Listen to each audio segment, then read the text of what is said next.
एक घना जंगल था जहां एक जंगली सियार रहा करता था।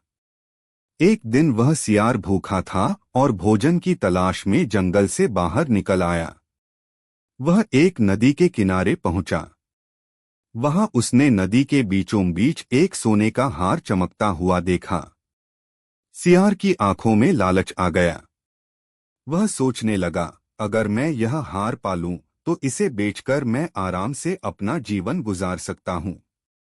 लेकिन समस्या यह थी कि हार नदी के बीच एक गहरे पानी में था और सियार तैरना नहीं जानता था।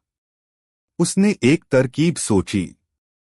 वह पास ही एक बड़े पेड़ के पास गया और उसकी ऊंची शाखाओं पर बैठ गया। कुछ ही देर बाद एक व्यापारी उस रास्ते से गुजरा। सियार ने उसे देखा और सोने का हार दिखाने लगा।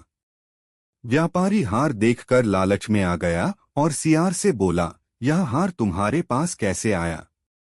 सियार ने चालाकी से जवाब दिया, यह हार एक महान साधु का है जो उसे वरदान के रूप में मिला था।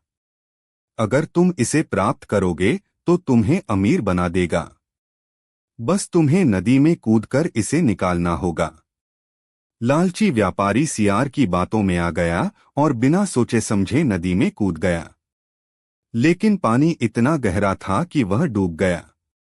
सियार ने व्यापारी की सारी चीजें उठाईं और जंगल की ओर चल दिया। इस तरह उसने अपनी चालाकी से सोने के हार के बिना भी अपनी भूख मिटा ली। इस कहानी से हमें यह सीख मिलती है कि लालच और मूर्खता से हमेशा नुकसान होता है।